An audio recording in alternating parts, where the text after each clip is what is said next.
Igreja Batista Calcaia do Alto é uma igreja bíblica, transformada pela palavra, conduzindo pessoas a um relacionamento com Jesus. Se você está nos visitando nessa noite, quero dizer que você é muito bem-vindo aqui. E se você está nos acompanhando através da transmissão online, será um prazer receber você aqui presencialmente.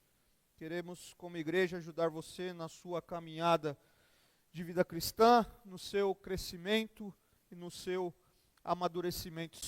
Nesta exposição, até o final do mês de novembro, com uma pequena interrupção no mês de setembro, onde falaremos de missões, mas durante esse período, durante esses meses, nós vamos pensar então sobre essa carta de Paulo aos Efésios.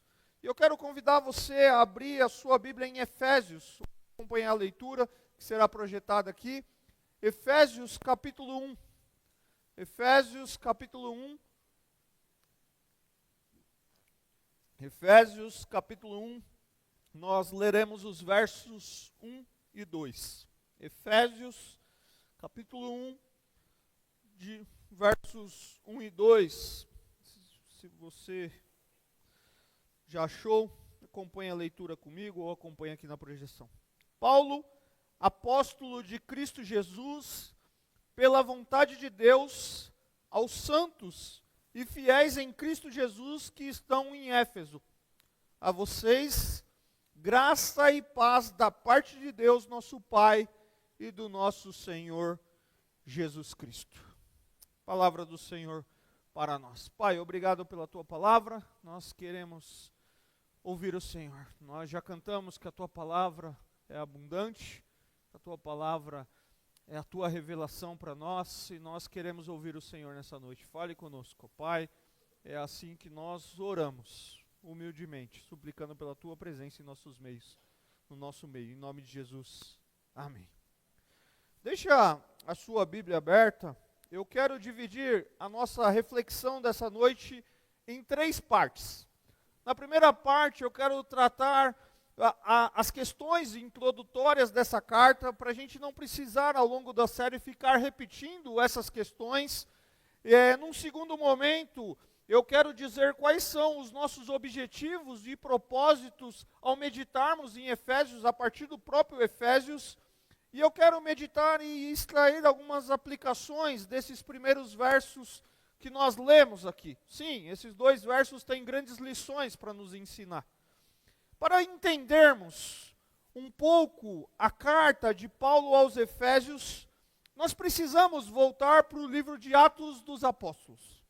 Lucas, autor de Atos, registra que Paulo, no final da sua segunda viagem missionária, ele visitou Éfeso e ali ele deixou Priscila e Áquila. Abre comigo sua Bíblia, se você tiver com ela aí fácil, Atos capítulo 18, versos de 18 a 21.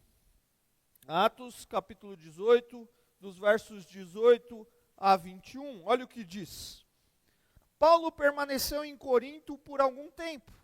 Depois despediu-se dos irmãos e navegou para a Síria, acompanhado de Priscila e Áquila. Antes de embarcar, rapou a cabeça em Cencreia, devido a um voto que havia feito. Chegaram a Éfeso, onde Paulo deixou Priscila e Áquila. Ele, porém, entrando na sinagoga, começou a debater com os judeus, pedindo eles que ficasse mais tempo, não cedeu. Mas ao partir prometeu, voltarei se for a vontade de Deus. Então, embarcando, partiu de Éfeso. Paulo chegou em Éfeso, Paulo estava acompanhado de Priscila e Áquila, ele deixa eles ali, ele parte dali, em um momento ele faz uma promessa que se Deus assim o permitisse, ele voltaria para aquele lugar. E é interessante por que Éfeso? Éfeso não era uma cidade qualquer. Era a principal cidade, a capital da província romana da Ásia. Era um forte e estratégico centro comercial, político e religioso. Era um centro religioso pagão, especialmente famoso pelo templo magnífico dedicado a Diana, nome romano, ou Artemis, nome grego, e é que era conhecida como a deusa da fertilidade, era considerado uma das 7, ou foi considerado posteriormente, uma das 7 maravilhas do mundo antigo. E o evangelho, como eu disse, ele chega oficialmente em Éfeso, perto do fim da segunda viagem missionária de Paulo, e depois, se você avançar mais um capítulo, Atos 19,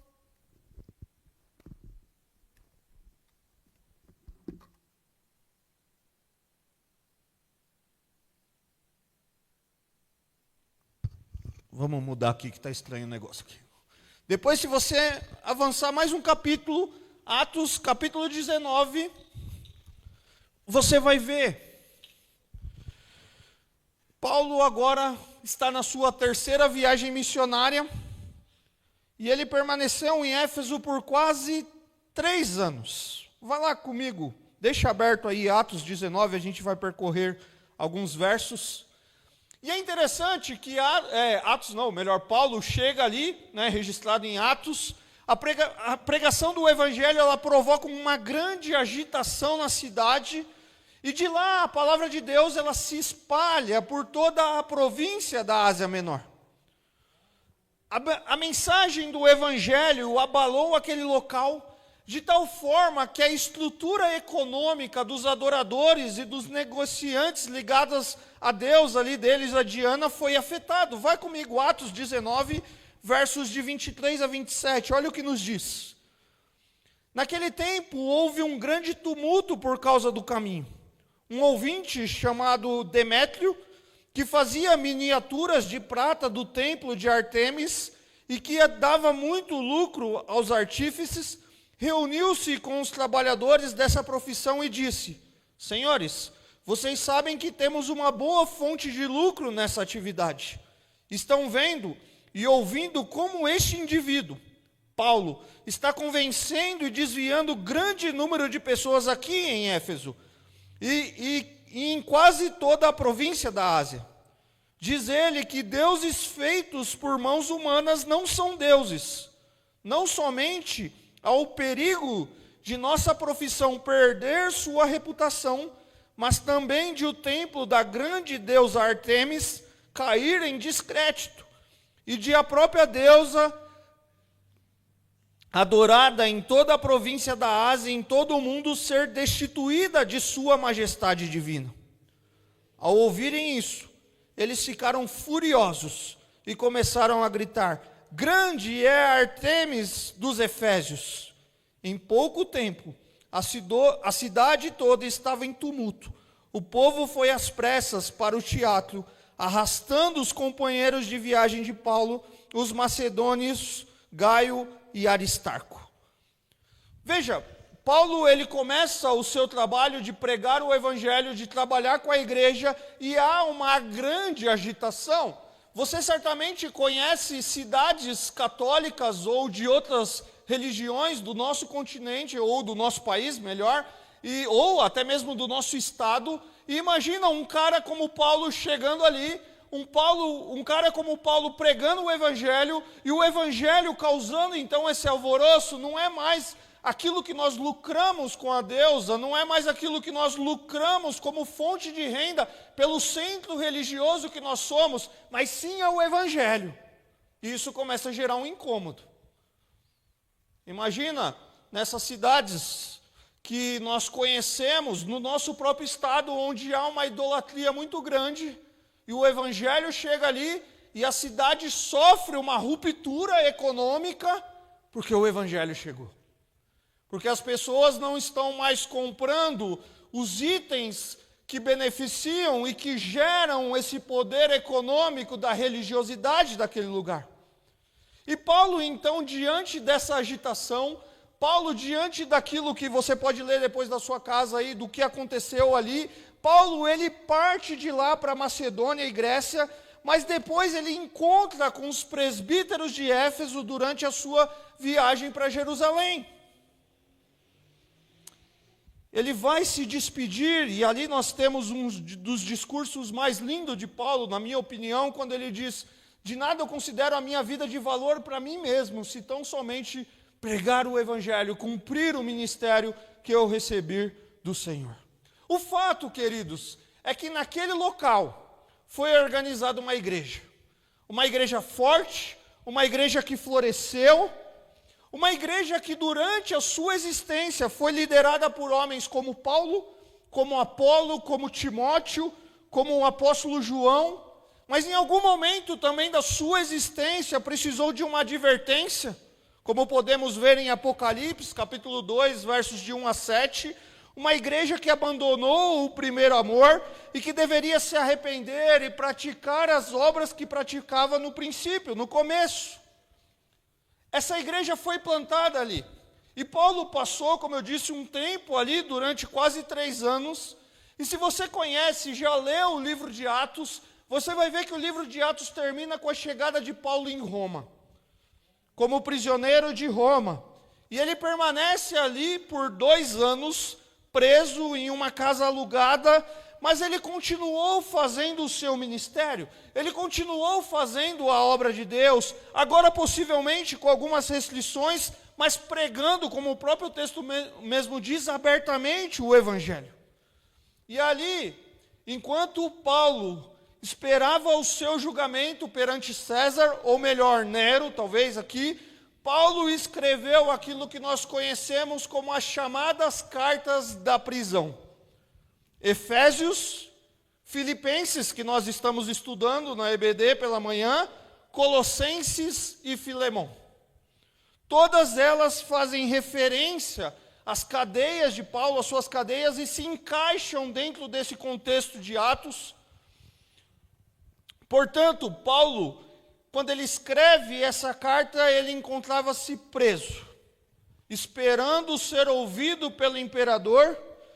E enquanto Paulo está preso em Roma, ele recebeu pessoas, ele recebeu líderes, ele recebeu irmãos dessas igrejas, e ele recebeu informações do que estava ocorrendo nas igrejas. Questões tanto internas da igreja, questões externas que rodeavam a igreja. Ele recebeu informações de conflitos que existiam na igreja. Ele recebeu informações de dúvidas que eles tinham a respeito do evangelho em alguns momentos. Tinham filosofias, heresias, falsos ensinos que estavam influenciando as igrejas daquela localidade, além das orientações dos relacionamentos entre gentios e judeus. E Paulo, então, ali preso, ele recebe essas informações. E há um consenso grande e geral que é muito próximo. Então, alguns dizem que Paulo não poderia ser o autor, uma vez que ele teve um contato muito próximo com essa igreja, e ao ler a carta parece que ele não tem nenhum apego pessoal com a igreja, é muito geral. E aí alguns dizem que Paulo não pode ser o autor por conta disso. Outros dizem, ou ainda defendem nesse sentido, que existiam palavras que não foram encontradas em outras cartas paulinas, e outros dizem que há uma similaridade e até dependência teológica em Colossenses. Então, embora alguns questionam com esses e outros argumentos, o fato é que a autoria da carta por parte do apóstolo Paulo é bem aceita. Além do fato de encontrarmos, como nós lemos aqui, vamos falar o nome de Paulo como seu autor. É provável que essa fosse uma carta circular, com o objetivo de alcançar outras igrejas além de Éfeso. Como eu disse, essa carta foi escrita com outras cartas. Mais especificamente, na mesma ocasião que foi escrita Colossenses, possui essa similaridade com Colossenses, carta que inclusive nós já fizemos uma série expositiva aqui no ano de 2003. A carta ela foi levada ao seu destino por Tíquico, identificado aqui em Efésios, como nós vimos, em Colossenses, como mensageiro de Paulo. Embora exista uma similaridade com Colossenses, onde a ênfase é apresentar Cristo como cabeça da igreja e a centralidade de Jesus Cristo em todas as áreas da vida humana, a ênfase essencial de Efésios é apresentar a igreja como corpo de Cristo. Paulo, ele escreve essa carta não para tratar de problemas que ameaçavam aquela comunidade, como em outras situações que eu mencionei aqui. O seu propósito ao escrever essa carta é possibilitar aos seus leitores um entendimento mais completo do propósito redentor de Deus, o plano de Deus de libertar a humanidade do pecado, o propósito salvífico de Deus, o plano de Deus para nos salvar da condenação eterna e nos dar vida eterna. Paulo tem essa intenção. Estão comigo até aqui? Estou só introduzindo aqui a carta. Resumindo, por volta dos anos 60 ou 61 depois de Cristo, um discípulo chamado Tíquico levou a carta de Roma, onde Paulo estava preso, para Éfeso, de onde possivelmente ela seria copiada e enviada para outras igrejas daquela região. Ou seja, era uma carta circular que visava alcançar outras igrejas. E qual então era o objetivo? Então qual era o propósito dessa carta? O objetivo de Paulo é falar sobre a igreja de Jesus Cristo, falar sobre a nova vida que Deus nos deu em Cristo, a nova sociedade que Deus criou mediante Jesus Cristo, judeus e gentios unidos em Cristo, em um só corpo, a igreja, os padrões, os princípios que Deus estabeleceu para essa nova sociedade, esses novos relacionamentos, como viver a harmonia no lar, a luta contra o diabo. Esses são então os objetivos gerais de Paulo ao escrever essa carta. John Stott, ao comentar sobre esse livro de Efésios, ele diz assim, abre aspas, Efésios é o evangelho da igreja. Expõe o propósito eterno de Deus em criar, através de Jesus Cristo, uma nova sociedade que se destaca em um brilhante relevo contra o pano de fundo sombrio do velho mundo. A nova sociedade de Deus é caracterizada pela vida em lugar da morte, pela união e reconciliação em lugar da divisão, pelos padrões sadios, pela justiça em lugar da corrupção e da iniquidade, pelo amor e pela paz em lugar do ódio e da contenda, e pelo conflito sem trégua com o mal em um lugar de uma convivência pacífica com ele, fecha aspas, perdão. Paulo, como de costume, ele une a doutrina à prática da vida cristã. É interessante, eu não sei se você já leu Efésios, mas Efésios tem 6 capítulos. E nos 3 primeiros capítulos, Paulo estabelece a doutrina, Paulo trabalha a história do Evangelho, Paulo, ele trabalha essa importância, o significado do Evangelho, e nos 3 últimos ele aplica a doutrina, ou seja, como viver a vida cristã. Ele estabelece um princípio e depois ele diz como viver com base nesse princípio, como aplicar esse Evangelho na vida diária, como o Evangelho, Jesus Cristo, deve afetar a nossa, cada parte da nossa história de vida.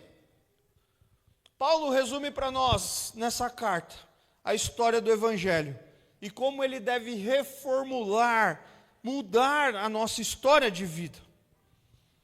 Ele deixa evidente para nós que existe a possibilidade de ter uma identidade completamente nova, uma nova identidade em Cristo, que é resumida pela nova vida, pela unidade do corpo, pela família de Deus. Então, dessa forma, queridos, com essas informações iniciais, nós já temos base suficiente para avançar nos nossos propósitos ao meditarmos nessa carta aos Efésios. Nós vamos percorrer alguns meses, como eu disse, essa carta, e ao analisarmos e ao refletirmos na mensagem de Paulo, o nosso desejo é compreender, é aprofundar algumas verdades essenciais para a vida da igreja. E eu quero destacar pelo menos 5 que nós vamos ver ao longo dessa série. Primeira, redescobrir quem nós somos em Cristo. Compreender nossa nova identidade. Como povo redimido, amado e selado em Cristo, como nós vamos falar a semana que vem, como viver como uma só família em Cristo, experimentar a verdadeira unidade no corpo de Cristo, valorizando a diversidade dos dons, a diversidade das culturas e histórias. Nós vamos novamente refletir o que é a igreja, quem são os seus ministros, como ela é formada, como ela deve funcionar, como o caminho que Deus espera que ela siga. Nós vamos compreender como viver uma vida que agrada a Deus, como essa nova vida em Cristo transforma o nosso caráter, como essa nova vida em Cristo transforma os nossos relacionamentos, transforma a nossa vida familiar, quais são os nossos papéis e responsabilidades no lar, e como nós podemos estar preparados para as lutas espirituais. Como nós podemos vestir toda a armadura de Deus e resistir ao mal com fé, firmeza e oração. É isso que nós queremos ao longo dessa série. Vamos seguir em frente, deixar Deus moldar e mudar os nossos corações e nossas vidas com a sua palavra. Então, nessa terceira parte da nossa reflexão, depois dessa introdução longa, eu quero meditar e extrair algumas aplicações desses 2 primeiros versos do capítulo 1. Lembram? Paulo fundou a igreja, Paulo voltou lá, estabeleceu um relacionamento próximo com aquela igreja, deixou pessoas ali, deu um direcionamento para os líderes daquela igreja. Anos depois, Paulo está preso. Ele recebe a visita de pessoas, ele tem pessoas com ele, e ele escreve uma carta mais geral, não é uma carta que trabalha problemas específicos, como ele faz com Filipenses ou Colossenses, ou até Filemão, mas é uma carta mais geral que vai descrever o plano salvífico de Deus, o plano de redenção de Deus. Esse garotinho, ou esse jovem, ou esse senhor, não sei, chamado Tíquico, ele pega a carta e ele sai de Roma, e ele vai levar a carta até Éfeso. E aí ele chega com a carta. E aí o líder da igreja de Éfeso recebe a carta, uma carta inspirada por Deus. Mas não é uma carta que vai ficar limitada à igreja de Éfeso. É uma carta que vai ser lida por outras igrejas. Então é palavra de Deus, estabelecendo alguns princípios básicos para a sua igreja. E Paulo, então, ele começa estabelecendo a doutrina. Paulo ele começa apresentando a história do Evangelho. Paulo ele começa apresentando a posição ou os privilégios dos crentes em Cristo. E aí ele começa assim: Paulo, apóstolo de Cristo Jesus, pela vontade de Deus, aos santos e fiéis em Cristo Jesus que estão em Éfeso. A vocês, graça e paz da parte de Deus, nosso Pai e do Senhor Jesus Cristo.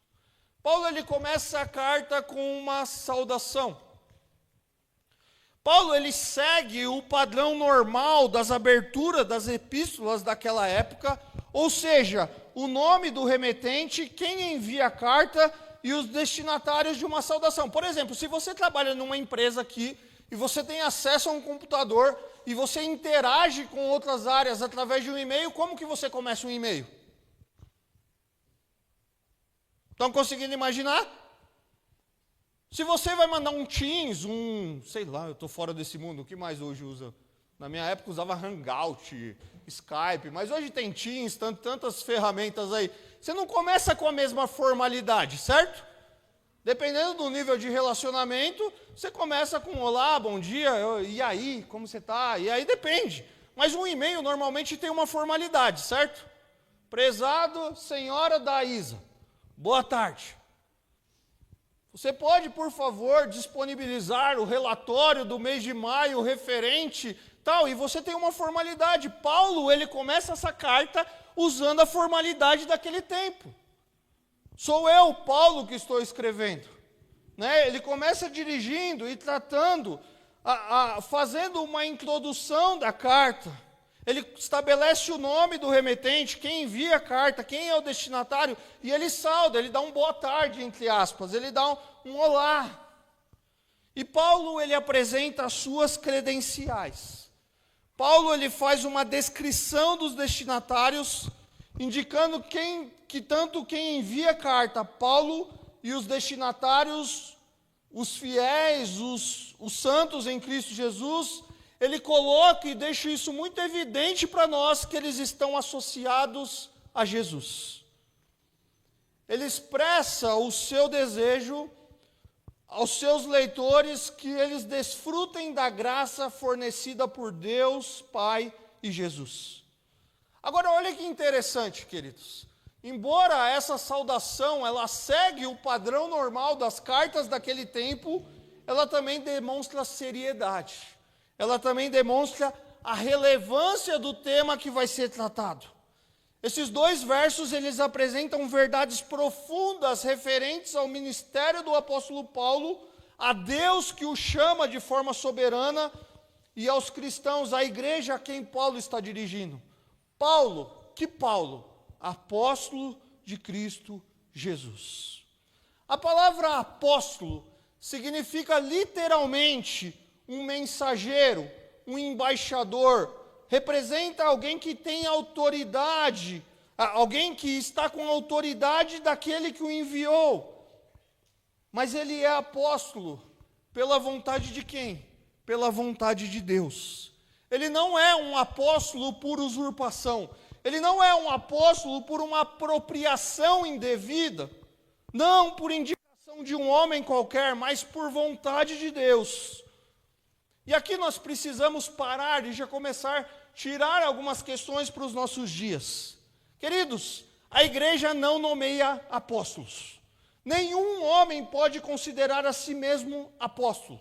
Apóstolos, segundo a Bíblia, são chamados diretamente por Cristo para a sua obra. Uma vez que a revelação de Deus está completa nas Escrituras, nós não temos mais apóstolos. Alguém já disse que apóstolo bom e apóstolo verdadeiro é um apóstolo morto. Não existem mais apóstolos nos termos que as pessoas colocam hoje, numa questão hierárquica. Isso não é bíblico, queridos. No sentido da palavra, sim, porque um apóstolo é um mensageiro, um apóstolo é enviado, mas no sentido hierárquico não é bíblico. É uma moda do nosso tempo, para colocar estabelecer uma hierarquia acima de outros. Paulo, embora não tivesse entre os 12, ele ouviu o seu chamado do próprio Cristo ressurreto no caminho de Damasco. Os apóstolos foram aqueles que receberam autoridade para lançar o fundamento da igreja e descrever a revelação bíblica. Ninguém mais tem autoridade disso, queridos. Isso está limitado àqueles e a Paulo. Fechou o cânon, a revelação bíblica, acabou-se. O que nós temos é o sentido da palavra, mas não nesse sentido como é usado nos termos ou no mundo que nós vivemos hoje. E Paulo destaca de quem ele é apóstolo. Ele é apóstolo de Jesus. Ele era um enviado de uma grande autoridade real. Ele era um enviado do Rei dos Reis, Jesus. E isso se deu, como nós já falamos, pela vontade de Deus. Paulo, ele se apresenta para a igreja, queridos, como apóstolo, não por desejo pessoal, não, como eu disse, por uma apropriação indevida, mas pela vontade de Deus. O chamado dele é uma expressão da soberania divina, é um dom de Deus, não um projeto ambicioso humano. É dom de Deus, queridos. Não é um projeto ambicioso de ter um título. Ele é o que é, por vontade de Deus. Não é mérito pessoal, não é conquista própria, não é tempo de igreja, como eu sempre digo, não é cargo, não é título acadêmico, é vontade de Deus. Foi Deus quem legitimou o seu ministério. Ah, queridos, como alguns líderes religiosos do nosso tempo devem em seu chamado. Às vezes a gente acha que a gente é líder porque alguém votou em nós durante em alguma votação.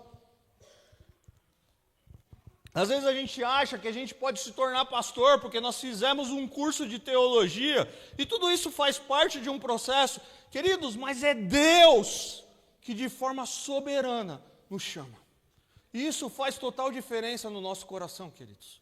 Eu não estou aqui pela vontade da Igreja Batista de Calcaia do Alto. Talvez eu não esteja aqui fazendo uma análise geral nem pela minha própria vontade, se eu tivesse as ambições desse mundo, mas eu estou aqui pela vontade de Deus. Você deveria estar aqui, queridos. Você deveria servir na igreja pela vontade de Deus e ter essa consciência. Misael, desculpa usar o Misa como exemplo. Misael, ministro do louvor, pela vontade de Deus.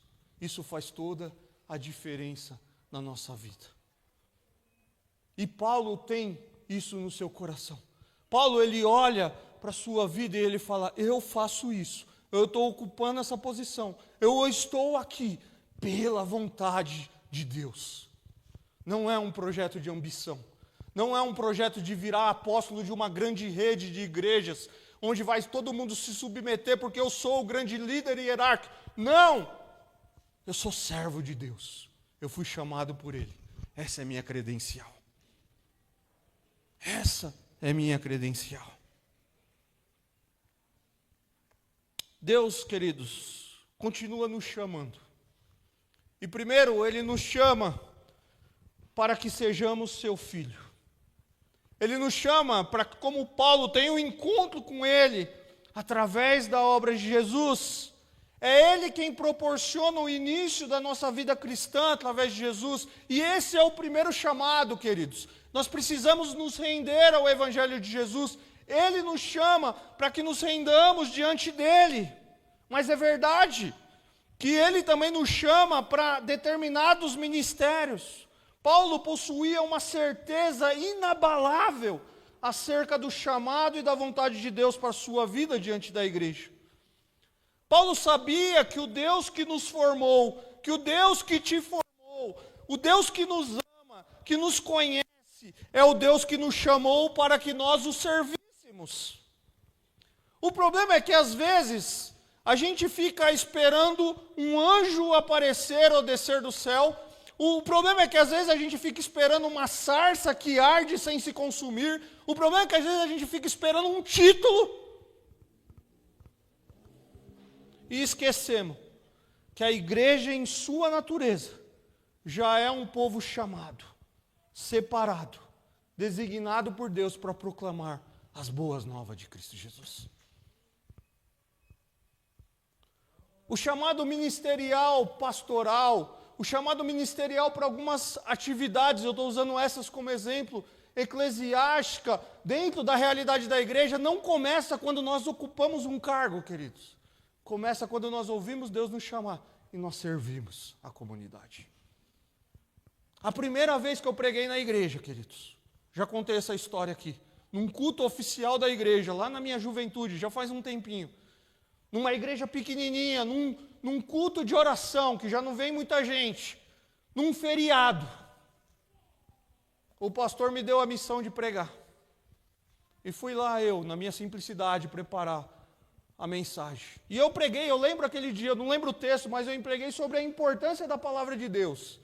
E chegou, o culto era 8 horas, passei na casa da Daís, a gente namorava, peguei o teclado dela, fomos para a igreja, brigado, a gente estava meio tretado aquele dia de namoro. E deu 8h10, deu 8h15, ninguém, queridos. Ninguém na igreja. Eu falei, e agora, mano? Eu falei, vamos começar o culto. Pelo menos comunhão vai gerar, né? Ou reconciliação entre o namorado. Estou brincando. Vamos começar o culto. E começamos o culto. E depois de um tempo chegou uma irmã. E naquele dia o culto foi eu, a Daís e aquela irmã. Só que eu aprendi uma coisa aquele dia, queridos.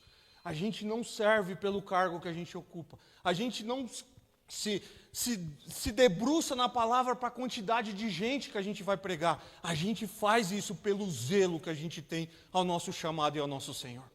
Não importa se eu vou pregar para 1, para 5, eu olho sim o público, obviamente, eu preciso, uma coisa é pregar para a terceira idade, outra coisa é pregar para o adolescente, eu preciso olhar, mas não importa se é 5, se é 10, se é 15, se é 20, é o amor que nos faz nos debruçar e servir ao Senhor, como Paulo se apresenta aqui. A igreja é esse povo chamado, separado, designado para proclamar as boas novas. Deus nos trouxe a existência para servir. Deus nos deu um objetivo, um propósito a cumprir. Talvez o que nós precisamos entender, que essa é a nossa dificuldade ao longo da nossa caminhada, é qual é o tipo de missão que Ele nos confiou. E talvez, queridos, você não vai ser pastor. Talvez você não vai ser missionário, talvez você não vai ser um professor de EBD, você não vai ser um ministro de música, mas talvez você é alguém de um sorriso lindo que vai ficar na porta da igreja. E no domingo você vai servir na porta da igreja com um coletinho. Mas durante a semana você vai ser alguém que emprega pessoas e que você mostra o amor de Deus através da vocação que Ele te deu. A gente precisa entender isso, queridos. Porque às vezes a gente acha que servir a Deus é estar aqui. E servir a Deus é muito mais do que estar aqui. É lá onde Deus te colocou. É ligando um computador e conversando com o cara do lado. É usando as oportunidades que Deus nos deu. Paulo era apóstolo de Jesus, pela vontade de Deus. E você, qual é a missão que você recebeu do Senhor? Apóstolo, já falei que não pode ser porque não existe mais, a não ser que você queira morrer, você vai morrer sem um título. Os que morreram de verdade já morreram muito lá atrás. Não existe, então apóstolo não pode ser. Mas qual a missão que você recebeu do Senhor? Qual o dom, as habilidades, talentos e recursos que você recebeu, como falamos alguns domingos atrás aqui na igreja? O que Deus tem te colocado à mão para que você faça, queridos? Deus convoca ministros, pastores, missionários para servir a Deus e a igreja, mas não são só esses que servem a Deus e a igreja. A vocação, o chamado não se limita apenas às áreas eclesiásticas. Nós podemos servi-lo em diversas áreas, inclusive profissionais, em favor do homem, da igreja e da sociedade, para a glória de Deus. Imagina que você colocasse no seu nome Joãozinho, pintor pela vontade de Deus. Mariazinha, dona de casa, pela vontade de Deus. Isso é consciência de um chamado, queridos. Isso é consciência de um coração que entende que Deus trabalha em nossas vidas e nos dá uma missão. Talvez a sua missão vai ser de ser mãe. E você tem que fazer com excelência. Talvez a sua missão vai ser lá no seu trabalho, nos mais simples aos mais complexos que possam existir, mas que seja você com a consciência de que Deus te chamou. E talvez com essa consciência com a profissão e mais aquilo que você faz na igreja, mas com a consciência que você foi chamado por Deus. Porque isso faz diferença demais, queridos. Quando você tem consciência que é chamado de Deus, você persiste, você sempre olha para Deus, você sempre tem que entender dele, porque foi Ele que te chamou. Servimos ao Senhor com as nossas profissões, no exercício das nossas ocupações, mas que a nossa consciência seja que o nosso chamado seja para servir ao Senhor com tudo que Ele tem nos dado. Como a gente carece, queridos, de gente crente, servo de Deus, competente nas mais diversas áreas profissionais que temos. E talvez uma vez por ano, você vai dedicar um tempo mais completo para servir uma área mais específica da igreja, num trabalho social, mas no dia a dia, você está refletindo a glória de Deus com aquilo que Deus te deu. É a consciência de que é o chamado de Deus. E Paulo continua ainda no verso 1, para quem que ele está escrevendo? Aos santos e fiéis em Cristo Jesus que estão em Éfeso. Paulo está sendo usado pelo Espírito Santo de Deus para escrever aos Efésios uma mensagem que se destina não a qualquer um, não a qualquer pessoa, inclusive daquela igreja, mas sim aos santos, mas sim aos fiéis que estão ali. Às vezes nós ouvimos essa expressão santo e nós pensamos em pessoas mortas canonizadas. É o santo X lá. Ou às vezes nós pensamos numa pessoa que não peca. Ou pensamos até na santidade de Deus, tudo que Ele é em sua majestade, pureza, moral infinita. Os santos, queridos, são pessoas que foram separadas por Deus. Aqueles que foram separados de uma vida de pecado para viverem uma nova vida de amor verdadeiro a Deus. Você e eu, se já nos rendemos a Cristo Jesus, nós somos santos, separados por Deus. Estamos vivendo sim um processo de santidade, que aí é outra coisa, mas nessa nomenclatura nós somos santos. Paulo chamou os cristãos de santos, não porque eles são pessoas canonizadas, como eu disse, não porque eles são pessoas que não pecam, não pela perfeição moral deles, mas a sua posição que ganharam após terem sido justificados por Deus, pela sua graça por meio da fé em Jesus. Queridos, Deus, por seu amor, misericórdia e graça, nos fez seu Filho por meio da obra de Jesus. Certamente, Deus não encontrou em nós nada que o agradasse, mas Ele agiu por amor. Foi o seu amor e misericórdia para com seres pecaminosos e rebeldes como eu e você, que no seu amor que nos alcançou. Nós somos pecadores, mas pecadores redimidos, santos, porque amamos a Deus, fomos separados por Deus. O Espírito Santo, queridos, não nos dá somente uma nova vida espiritual, não aplica em nós só o novo nascimento, mas também nos separa para sermos propriedades de Cristo. Somos santos, porque nós somos separados por Deus e para Deus, chamados para viver em santidade.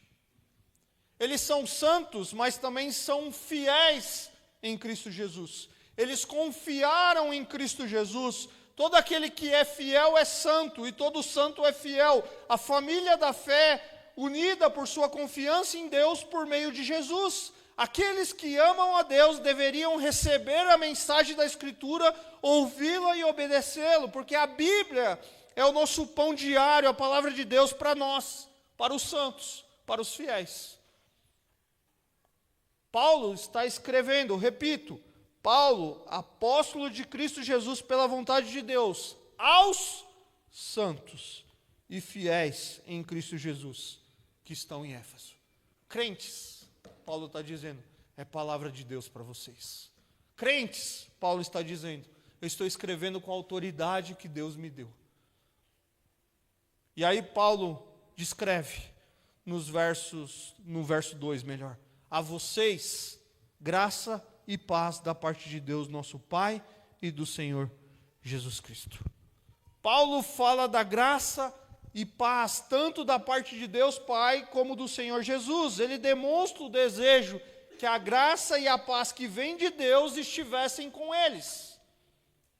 Não só com eles, mas também estivessem neles. Então Paulo sauda aqueles irmãos, desejando que os seus leitores possam conhecer inteiramente a graça, o favor imerecido e gratuito vindo de Deus, reconciliando com Ele, para que então eles possam conhecer a paz com Deus, paz em seus corações e paz uns com os outros. A vocês, graça, o amor imerecido de Deus por vocês, de Efésio, por nós seres humanos, que nada fazemos além de ofendermos a Deus com as nossas palavras e ações. A vocês, graça, O amor de Deus que os constrange no momento em que o Senhor os toca por meio do seu Espírito. Porque quem experimenta a graça de Deus sabe o que é ser amado e perdoado. Mas não só graça, como paz. Resultado da salvação, deste amor que nos alcança, que muda o nosso estado de espírito. E que mesmo em meio a lutas e tribulações, possuímos essa paz que nos sustenta e nos dá força para prosseguir. A paz interior, a paz do íntimo da pessoa, dentro do nosso coração, independente das circunstâncias da nossa vida. Essa graça e essa paz que só é possível conhecer através do Senhor, aquele que deseja que o vejamos como Pai.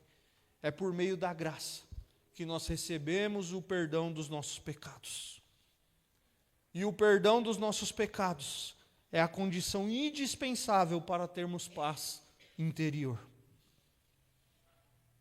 Queridos, se você ainda não teve um encontro com Cristo Jesus, se você ainda não se rendeu a Ele, primeiro, você não é santo, porque você não foi separado por Ele. E eu não estou falando de perfeição moral, estou falando de separação para o uso de. Você ainda não foi separado por Ele. Você não é fiel porque você não demonstrou que você crê. E você não experimentou a graça e nem a paz. Aquilo que o Espírito Santo opera em nós, quando nós nos rendemos a Cristo Jesus. Em resumo, Paulo está dizendo aqui, eu estou escrevendo para vocês, crentes de verdade. Para vocês que experimentaram o que é ser filho de Deus. É para vocês que eu estou escrevendo. Jesus nos enche de amor e paz, de tal maneira que mesmo em meio aos problemas, nós sentimos-nos amados e sustentados por Ele. A graça e a paz só podem ser dadas pelo nosso Deus. E Paulo, ele abre essa carta, e eu vou repetir novamente os versos. Paulo, apóstolo, enviado, embaixador, mensageiro, com a autoridade que vem de Cristo Jesus, não porque eu me apropriei de algo, mas pela vontade de Deus, não porque eu fui nomeado, não porque eu dei meu nome numa votação, não, pela vontade de Deus, aos santos, a vocês que foram separados, aos fiéis, a vocês que creem em Cristo Jesus, que estão aí em Éfeso, ou estão em outras igrejas que a carta circularia, e que estão aqui em Calcaia do Alto, a vocês graça, esse favor imerecido de Deus, esse amor de Deus que nos preenche, a vocês paz, essa condição de espírito que independe da situação que você está vivendo, mas graça e paz, não dos meus méritos, não do trabalho que eu fiz entre vocês, mas da parte de Deus, nosso Pai e do Senhor Jesus Cristo. Jesus Cristo. Eu quero caminhar para a conclusão dessa mensagem, e para isso, eu gostaria de te fazer algumas perguntas. Você já foi alcançado por esse amor de Deus, por meio de Jesus? Você já confiou em Cristo como Senhor e Salvador da sua vida? Você conhece essa graça e esse amor que vem de Deus? Se a sua resposta é não, eu quero te convidar nessa noite você a se prostrar diante dEle, a olhar para Ele, a crer nele, a se arrepender dos seus pecados. Porque quando nós confiamos, nós cremos em Cristo como nosso Salvador, nós somos perdoados dos nossos pecados, para que não sejamos mais considerados culpados perante Deus. Ele nos perdoa porque Jesus levou o pecado na cruz. E Ele deseja nessa noite encher o meu e o seu coração de amor e de paz. E Ele deseja fazer de você um santo e um fiel em Cristo Jesus. Se você ainda não se rendeu a Ele, esse é o primeiro chamado para você nessa noite, querido. É para que você escute a voz dEle, para que você seja um santo e um fiel. Alguém que foi separado, alguém que crê. E você que é um santo e fiel, a pergunta é: como está a sua caminhada de vida cristã? Como você tem vivido nessa nova sociedade, na igreja? Qual a missão que você recebeu do Senhor? Agradeça a Deus que em sua graça enviou o seu Filho Jesus para nos trazer paz. O Deus que nos formou, o Deus que te formou, o Deus que nos ama, o Deus que nos conhece, é o Deus que nos chamou para que nós o servíssemos. E peça então para Ele te mostrar como você pode exercer as suas funções aqui ou distante daqui para a glória dEle.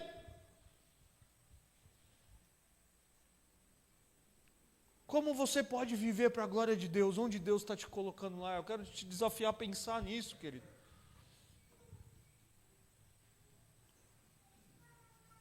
Eu quero convidar você a caminhar conosco nos próximos meses para essa jornada na exposição de Efésios. Redescobrindo, como nós estamos fazendo aqui nessa noite, e Paulo de uma forma muito bela faz dos dos versos 3 até o 14 do capítulo 1, um texto que nos deixa pequenininho, como nós veremos a semana que vem, compreender a nossa nova identidade, como povo redimido, amado e selado em Cristo. Se você deseja entender como viver como igreja de Cristo Jesus, como viver como corpo de Cristo, como valorizar os dons que nós recebemos de Deus, como entender como que era a nossa maneira de viver e como deve ser a nossa maneira de viver, como que é ser essa família, como que é ser igreja, como é viver uma vida que agrada a Deus, eu quero convidar você a percorrer conosco essa jornada de Efésios. E se você tem enfrentado lutas na sua vida, eu quero convidar você nessa jornada a aprender a vestir toda a armadura de Deus e a resistir o mal com fé, firmeza e oração, como Paulo vai nos ensinar aqui. Esse é o caminho de Paulo, ou de Deus para nós, através da vida de Paulo aos Efésios. E eu encerro perguntando novamente: você já se rendeu ao amor de Deus? Jesus é o Senhor e Salvador da sua vida. Você é santo não porque você é moralmente perfeito, não porque você está um nível acima dos outros, não porque você vem todo domingo para a igreja, não porque você dizima, não porque você ocupa cargo na igreja. Não, você é santo porque você foi separado por Deus. Porque você entendeu que Ele te chamou e Ele te tirou do império das trevas e Ele te colocou no reino da sua luz, e por isso você é santo. Você é fiel porque você crê.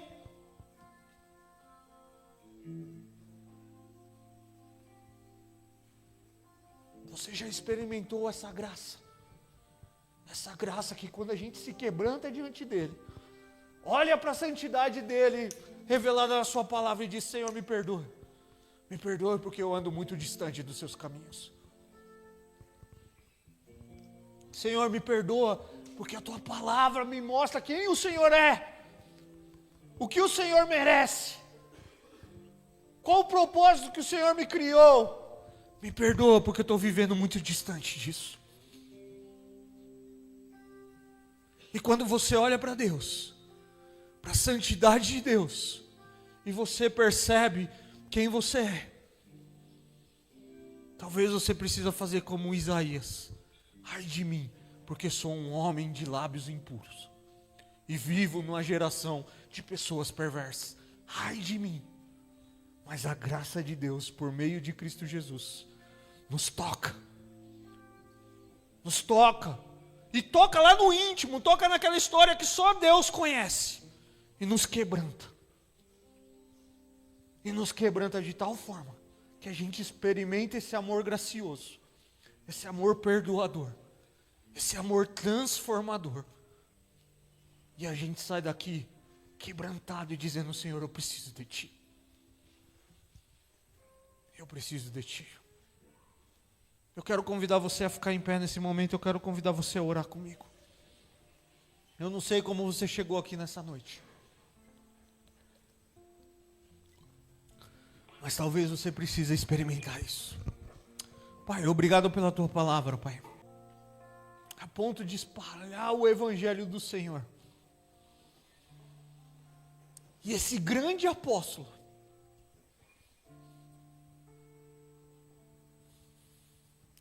como nós falamos hoje pela manhã, que foi alcançado por esse Evangelho, ele diz: eu carrego um tesouro num pote de barro, num vaso de barro.